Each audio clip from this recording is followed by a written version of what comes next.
இது ஃபர்ஸ்ட் மலேசியாவின் செய்திகள் உங்களுக்காக.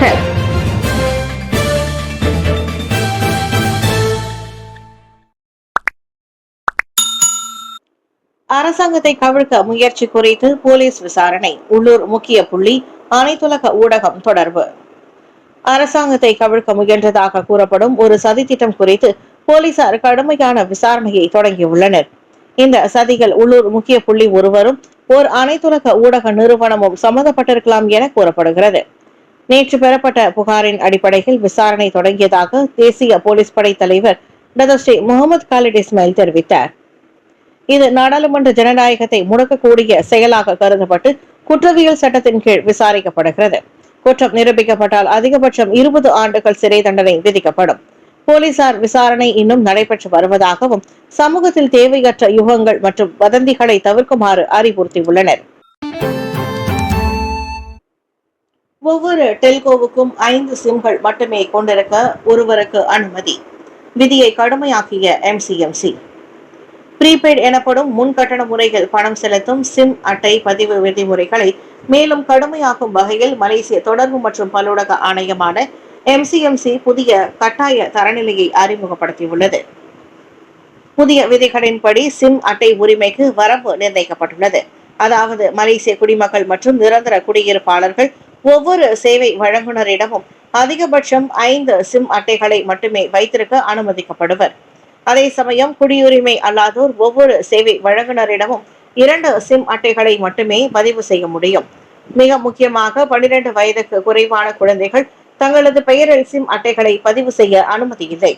அதுவே 12 முதல் 17 வயதுக்கு உட்பட்டவர்களுக்கு பெற்றோர் அல்லது பாதுகாவலர்களின் சம்மதத்துடன் அவர்களின் விவரங்களை பதிவு செய்து மட்டுமே சிம் பதிவு செய்ய வேண்டும். கிலானா ஜெயா வழித்தட LRT சேவையில் மீண்டும் பாதிப்பு. கிலானா ஜெயா வழித்தடத்திற்கான LRT சேவையில் இன்று மீண்டும் தொழில்நுட்ப கோளாறு ஏற்பட்டது. இதனால் ஒரு வாரத்திற்கு கிலானா ஜெயா வழித்தடத்திற்கான LRT சேவையில் 2வது முறையாக சேவைகள் துண்டிக்கப்பட்டன.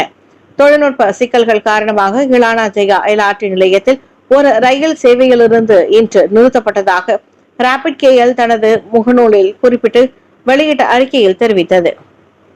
இந்த சூழ்நிலை LRT-யில் சேவைகளில் மாற்றத்தை ஏற்படுத்தும் என்பதோடு சேவைக்கான அட்டவணை இயல்பாகவே சரி செய்யப்படும் என்றும் அறிவிக்கப்பட்டுள்ளது.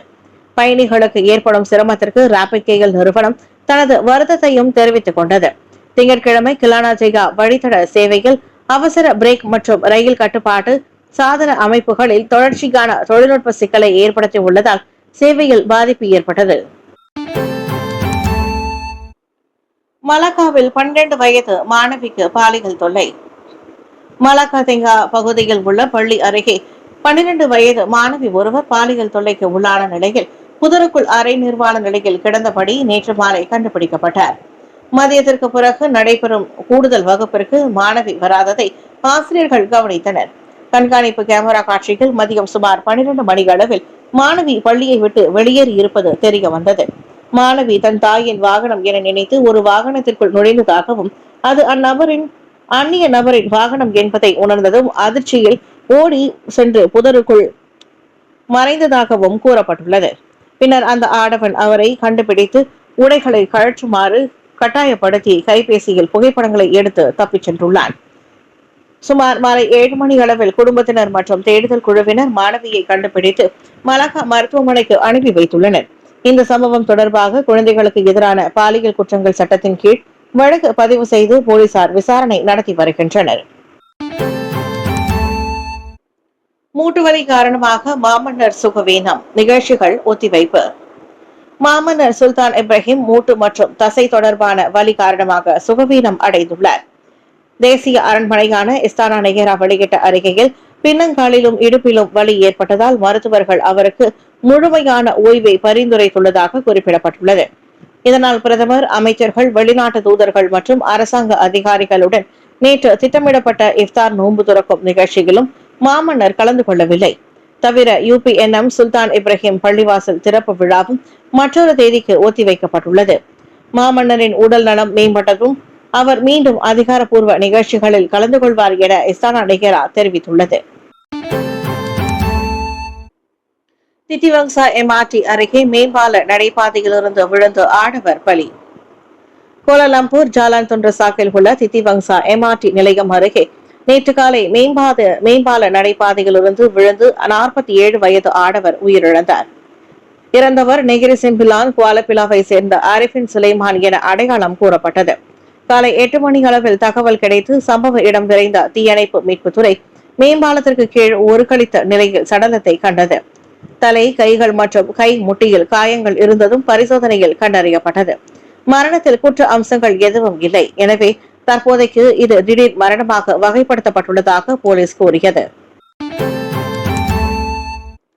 ரபிசிக்கு காரணம் கோரும் கடிதம் அனுப்பிய PKR முன்னாள் துணைத் தலைவர் டத்தஸ்ரீ ரபிசி ரம்லிக்கு அக்கட்சி காரணம் கோரும் கடிதம் அனுப்பி பரபரப்பை ஏற்படுத்தியுள்ளது.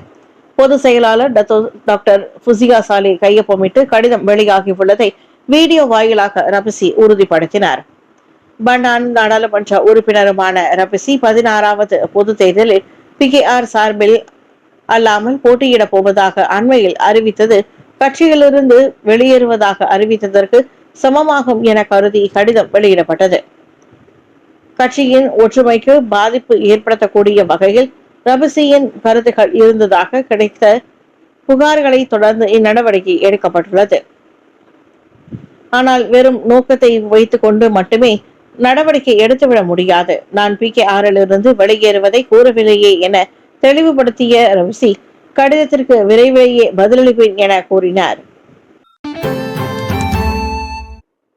திமுகவில் இணைந்தார் ஜெயலலிதாவின் விசுவாசி OPS. தமிழக முன்னாள் முதல்வரும் மறைந்த செல்வி ஜெயலலிதாவின் விசுவாசியுமான OPS எனப்படும் O பன்னீர்செல்வம் இன்று அதிகாரப்பூர்வமாக திமுகவில் சேர்ந்துள்ளார். அண்மைய காலமாகவே திமுகவுக்கு ஆதரவாக பேசி வந்த அவர் அக்கட்சியே மீண்டும் ஆட்சியை பிடிக்கும் என கூறி அண்மையில் பரபரப்பை ஏற்படுத்தினார். இந்நிலையில் ஏற்கனவே அதிமுகவிலிருந்து நீக்கப்பட்ட OPS தனது ஆதரவாளர்களுடன் சென்னை அண்ணா அறிவாலயத்தில் கட்சி தலைவர் மற்றும் முதலமைச்சர் MK-ஸ்டாலின் முன்னிலையில் திமுகவில் இணைந்தார். அவருடன் மகன் P. ரவீந்திரநாத் குமார் உள்ளிட்டோருக்கும் கட்சி தலைமையகத்தில் உற்சாக வரவேற்பு வழங்கப்பட்டது. OPSின் வருகை 2026 சட்டமன்ற தேர்தலுக்கு முன் திமுக கூட்டணிக்கு பெரும் பலம் சேர்த்துள்ளதாக கூறப்படுகிறது.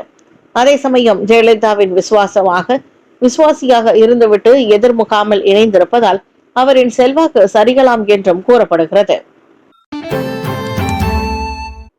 2 வாரங்களில் 50,000 6 வயது குழந்தைகள் முதலாம் ஆண்டில் பதிவு. ஃபட்லினா பதிவு தொடங்கிய 2 வாரங்களுக்குள் சுமார் 50,000 6 வயது குழந்தைகள் 2027ஆம் ஆண்டு முதல் வகுப்பில் நுழைய பதிவு செய்யப்பட்டுள்ளனர். நாட்டின் புதிய கல்விக் கொள்கைக்கு பெற்றோர்கள் வலுவான ஆதரவு அளித்து வருவதை இது காட்டுவதாக கல்வி அமைச்சர் ஃபட்லினா சிட்டேக் தெரிவித்தார்.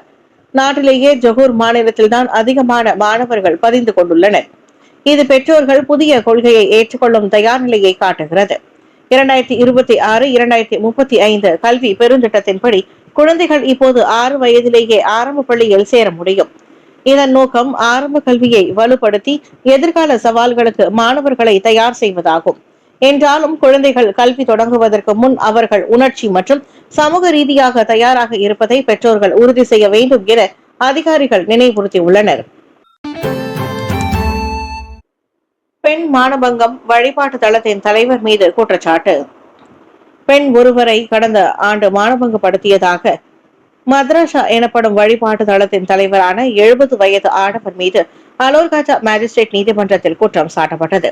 மேஜிஸ்ட்ரேட் டாக்டர் தியோ சூஇ முன்னிலையில் குற்றச்சாட்டு வாசிக்கப்பட்ட போது முகமது சாலே ஹம்சா என்ற அந்த நபர் குற்றச்சாட்டை மறுத்தார். கடந்த ஆண்டு நவம்பர் 1ஆம் தேதி காலை 9 மணி அளவில் மஸ்ஜித் தானா பெங்கலான் பாலாக்கில் உள்ள ஒரு விடுதியில் 46 வயது பெண்ணை மானபங்கப்படுத்தும் நோக்கத்தோடு பலவந்தப்படுத்தியதாக முகமது சாலை மீது குற்றம் சாட்டப்பட்டது. தண்டனை சட்டத்தின் 354வது விதியின் கீழ் கொண்டுவரப்பட்ட குற்றச்சாட்டு உறுதிப்படுத்தப்பட்டால் 10 ஆண்டு வரை சிறை அல்லது அபராதம் அல்லது அவை இரண்டும் விதிக்கப்படலாம்.